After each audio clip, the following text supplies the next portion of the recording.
as promised, we saw this Judo versus MMA match a few days ago, and I promised to get the black belt involved in that match on to talk to him. So this is Darron. Darron's from London, and he's the black belt in that epic Judo versus MMA match where he used his Judo and beat the MMA guy. So Darron, welcome. Hello, mate. You alright? So, your shirt says Lewisham Wrestling Club. Is that a place you train at?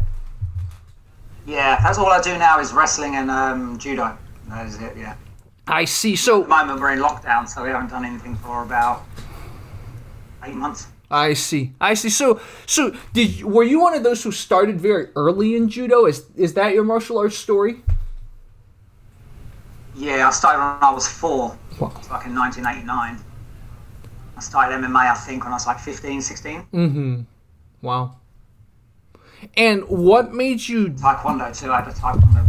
I see. Taekwondo. Between the Judo and the Taekwondo, what made you decide to kind of step into the ring? We was doing the self-defense course with the army guys, because when you get to like brown belt with our club, we had to do self-defense part.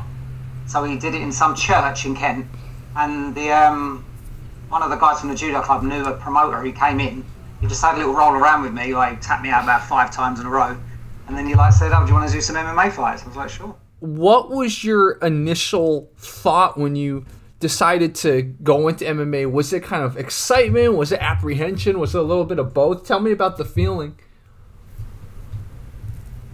Yeah, well, I'm just kind of like, I want to learn kind of everything from everyone, you know, so I'll give it absolutely anything a try. And I was a little worried about like punching and stuff, because like I did Taekwondo, but it's never quite like ground and pound, is it? But I thought, yeah, just give it a go, see what happens. I don't like to take anything too like serious, you know, so just give it a go. Seemed to work out well. Won a few titles. All good. Now, that match that we saw on your YouTube channel, the caption says it's one of the earliest matches. Where in sort of the timeline of your career was that? Was that like your second fight, your third fight, your fourth fight? Tell me about that. It must have been one of the early ones, maybe second or third. Maybe I won the first one. Maybe second or third fight. It was literally straight from judo, no MMA training at all, straight into it. There was nothing else. Wow. I don't even think I was a judo black belt in that fight. I think that was my Taekwondo black belt. I think I got my judo black belt around 19. Yeah, so I was probably like a blue or maybe brown belt in judo. And I was just turned senior, so we didn't have any submissions. We don't really learn submissions in judo until you turn 16.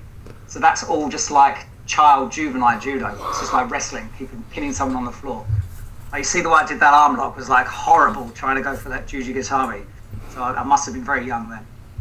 I didn't realize that was how they trained the judo youth, but I guess it makes sense, because if you teach a 14-year-old how to break people's arms, that's a lot of like responsibility, right? So it makes sense that you more teach them how to throw, how to pin, and then when they're old enough, grown up enough to make logical decisions, then you kind of teach them how to break people, so that way they don't accidentally do it in a fight.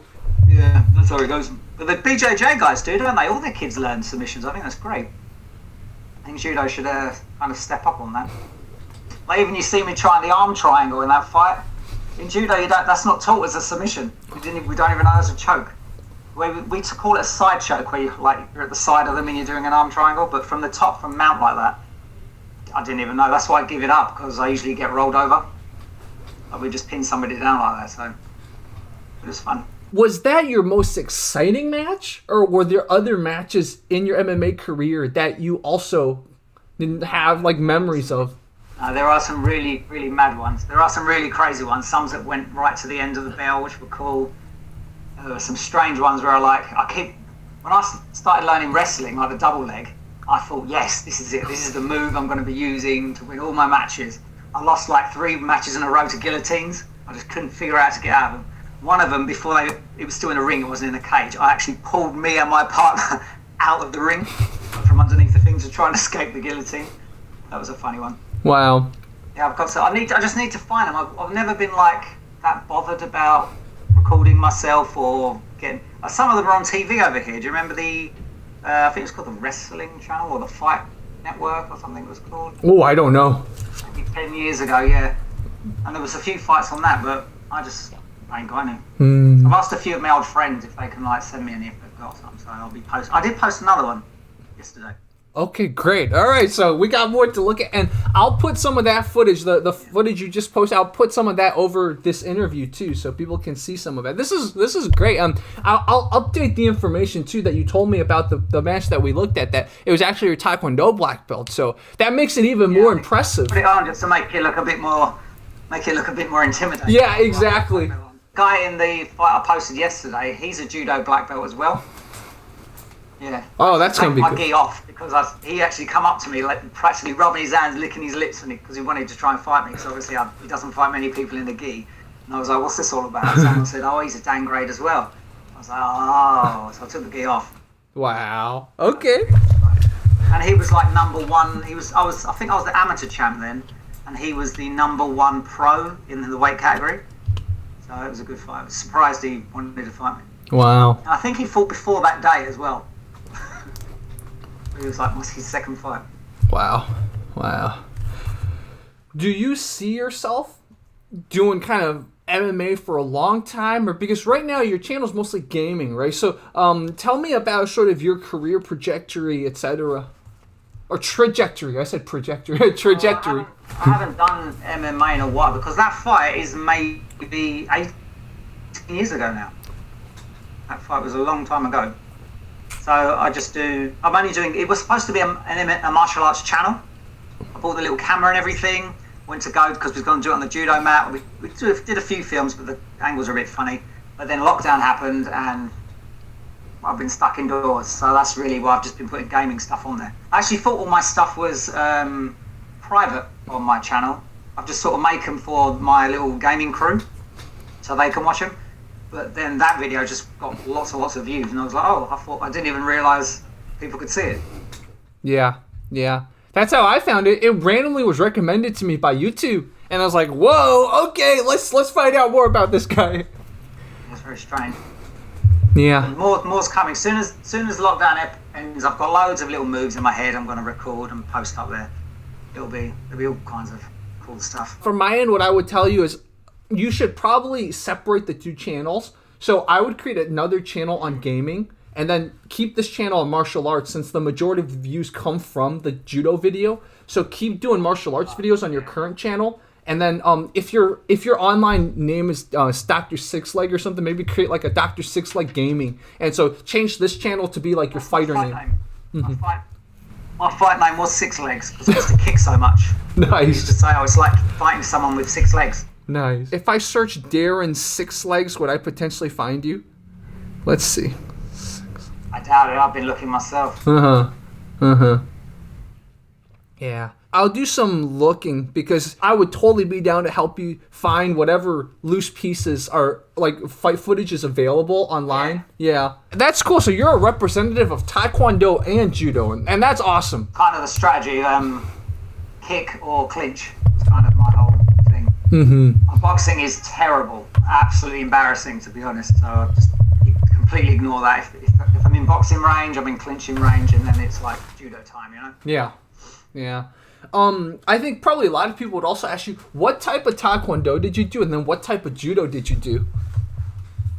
I started off with WTF, and then when we moved, I went to ITF. Yeah, and that was pretty cool. But this was like years ago, before they even had the gloves. They were like the little foam pads. And yeah, I think I ended a couple of years after I started putting the foam pads on. My club was known for more breaking competitions. You know, like breaking bricks and stuff. Yeah, that was fun. Mm-hmm.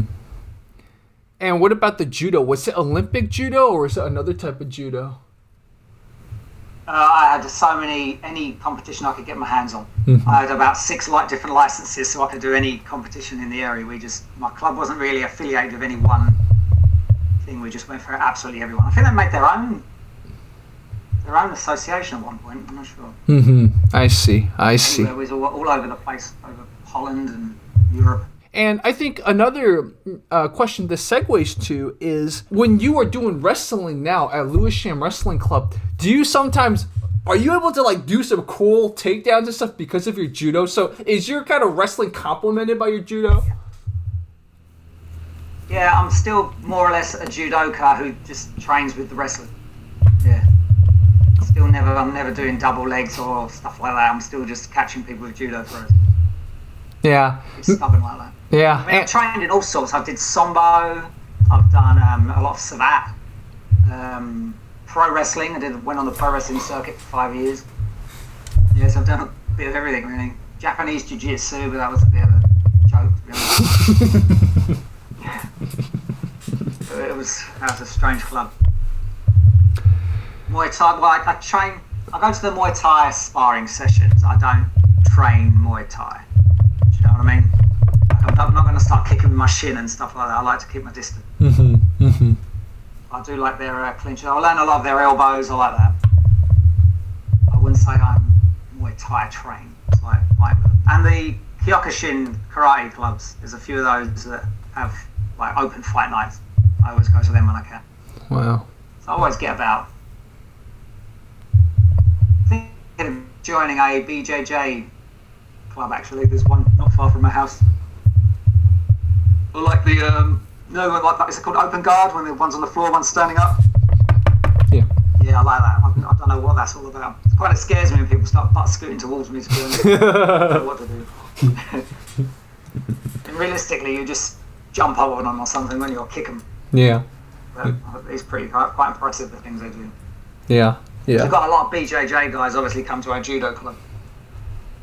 So I know some of them. We've learned from you that as sort of a kid, you don't really train the submissions as much. But once you become an adult in judo, how much do you focus on submissions versus throws and takedowns and sweeps and stuff like that? Well, on the ground, you have to keep moving or the ref stands you up. It wasn't so bad when I was younger. You got like 20 seconds or something. Now it's almost instant as soon as the motion stops. So you've got to like constantly be moving, like passing things. Even if you've got someone in a choke and they're holding their breath, you could get stood up. Wow. Reset. So if the groundwork would normally come from your standing grip to the throw to the finish. It's never like, oh, they've got you in guard and then you're passing the guard and then that never happens. If someone's got you in guard, they just hold on to the ref calls that and stands you back up. It's quite a bit different like that. But I think I used to like it before on the ground, so I used to do some strange things to keep myself on the floor. Like I think they call it a ghost escape now. I was doing that years ago as a kid. I'd put myself down so it looked like I'm being pin socketed again, just so I didn't have to stand back up with people. Like even that fight, if you watch where the ref cuts off, the way I pass his guard, I've actually, because he's got his legs around me, I can like tripod up and his back's off the floor. And I passed one of his hands. I remember you saying I was doing something with his hand. I passed his hand to his other hand behind his back. And then I was hitting his head straight in the guard and I just jumped through. Have a look at it. You can kind of, I'll try and make another video of how that's done. Yeah, definitely. I'm putting my leg back into the guard as well so they can hold my leg while I'm hitting them. But yeah, it's all from judo, child judo really. Wow. Do you teach judo now too? Yeah. Teach at a club, Subarashi Judo Club in Kibrook. Wow. They're still running now. They're doing like fitness mats on the fields and stuff because of lockdown. Yeah, it's getting a bit. You need to fight something. Yeah. You ever hear of someone in South London jumping out of a bush and judo throwing someone? I'm gonna need an alibi. Here's a question that I think some people who are into kind of the trends in martial arts would ask, which is that has the interest in judo gone down as BJJ and MMA have gotten more popular, or is it still kind of the same where you live? No, it's still quite popular. It's probably the most popular one around. Actually, Taekwondo. I think if people are doing BJJ and judo, you know what I mean? But most judo fighters, they just want to do the pretty throws. They really don't care about MMA or being the toughest guy. They just want that one pretty throw and that's all they're working on. So a lot of the BJJ stuff is cool, but to do it in a judo competition would be almost impossible. Yeah, makes sense. Especially hearing you explain the rules. It's like by the time you try anything BJJ, you're getting stood up. Like I did a BJJ competition a couple of years ago in Southend, and they was like encouraging them to stall me. It was really strange. It was like wear him out, stall, just lay there. I'm like, what is going on? This is weird. And I knew that taking the back, you got points for taking the back. So So I thought like wrestling to take the back, you just get behind them. That's a back take. You get your points. No, you got to get your legs in. So I'm looking up like, why am I not getting any points? Is this ref just against me or something? So it was interesting. It was good. Fun though. Yeah, if you have that footage of you like as a judoka in a jiu-jitsu competition, I think that would be kind of cool to see. A question for you then is, have you ever used Taekwondo or Judo or any of your training in like real life situations, or is London relatively safe that you don't have to think about that? A few times, yeah. I've thrown a few head kicks at people. Usually that's enough to make them think, well, actually this guy doesn't want to play around. And then like I would do like a crazy wah stance and just try and like get people to go. But I'm not only intentionally going. Remember outside a kebab shop once, I had somebody pinned to the floor. I don't know what was going on. I had a few too many to drink. I think I fell over. I was trying to pick up change. Someone's jumping on me. Sort of threw him about a bit, but generally I try not to. What's the point? Get into a fight with a complete stranger I'll never see again. I don't get it. I work doors too, so I do heft a lot of people out. You know. Never Taekwondo. Try not to. Yeah, it makes sense that if you're being a bouncer, you probably would use more of the judo that you know, just to kind of restrain them and be able to hold them. Yeah. Even then, if I start touching someone, I've got to do reports. I don't want to do none of that. But the last person I threw out, well, I didn't even throw him out. He was going, "Come on, then, let's have a fight." I went, "Yeah, all right. Come on, me and you." Open the door for him. "Go on, mate. After you." Shut the door behind him. Job done. Yeah. Win-win in my book. Exactly. That's the smart way. That is the martial artist way, right? The whole point is don't get into a fight. You know you can fight, but unless it's life or death, don't get into a fight, and you live that perfectly in that situation. Or you're getting paid. Yeah. Yeah, it's funny you talk about how sometimes if you just posture a little bit, because, you know, the average person doesn't know how to fight, right? So when they posture like a person who doesn't know how to fight. But if you, like, get into a stance or something, or, like, you know, your hands are different than how a person who doesn't know how to fight postures, it'll like make them, if they're smart enough, they'll be like, okay, I probably shouldn't fight this guy. Well, whiffing high kicks is a good one, just throwing them up in the air. Yeah. That usually works. Yeah, exactly. I try to avoid street fighting as much as possible, because, like, what is the point? Correct me if I'm wrong, but I think the rules in London, the rules in England in general, are probably tougher than a lot of places in America. In America, for example, certain states even have a mutual combat law. If you guys agree, and then, like, and you tell the cop, look, we agree, we're just gonna have a little fight. Some states will actually allow you to have a fight until the cop stops it, or one of the guys gives up. Wow. Really? Yeah. That's amazing. Yeah. They should do that over here. Yeah, but No, we get arrested for, like, calling someone names over here. It's stupid. Wow. Yeah, and I know, like, in the UK, basically, there's no guns, right? And then, like, they even have knife laws. So it's, like, much stricter even with weapons. So it's, like, with the consequence of that, I think people are just a little bit more kind of like, okay, let's just, you know, we can mouth each other a little bit, but let's just not get to the point where we're swinging. Yeah. I mean, people do carry knives and guns, but they're illegal. I mean, people that should be able to defend themselves can't, but people that, criminals are still going to do it regardless. Yeah, that's one of the things about these laws, right? Ultimately, the law-abiding citizens get handicapped by them. The people who don't care are still going to go around it. They're going to break the law anyway, right? So I might as well do it properly. Yeah, exactly. Let's talk about what's next. We mentioned that right now everything's kind of locked down, but we also know that you know, you're gonna make more videos on martial arts and stuff after this is all done. What else? Do you plan on maybe training other martial arts? Do you plan on doing other things? Tell us about that. Yeah, I've got a kickboxing. I met a kickboxing guy. I'm going to try and train with him. There's a club that does Japanese jiu-jitsu, but the sport version. You ever seen that? So it's like a bit like sambo. Like you wear the gi, kick punch. So that should be interesting. Wow. So over there, American jiu-jitsu, that's the thing, right? Yeah, I mean, I guess technically what people call Brazilian jiu-jitsu now is American jiu-jitsu, right? Because it came to America, and just America's just that place that just like keeps modifying, keeps updating. This is This is striking too. This is like Japanese jiu-jitsu, but they've made a sport version of it. Whoa. So they call it American Jiu-Jitsu? I'm sure American Jiu-Jitsu is The AJA, Nonprofit Amateur Athletic Association, founded to support the traditional Japanese Jiu-Jitsu. Wow. This is why I like talking to people, because I'm learning something new. I didn't know there was an American Jiu-Jitsu Federation. Yeah. Cool. Well, guys, I think this was a great interview. Lots to follow up on. And now we know this is Darron Russell. That's the guy behind all these judo matches. And we're going to cover him more. So, Darron, this was so cool, man. Thank you so much for joining us. Okay, thanks for having me. Awesome. And, guys, I will put a link to his channel. And there's going to be a lot more uploaded on Dr. Sixlegs' channel. So, go follow him.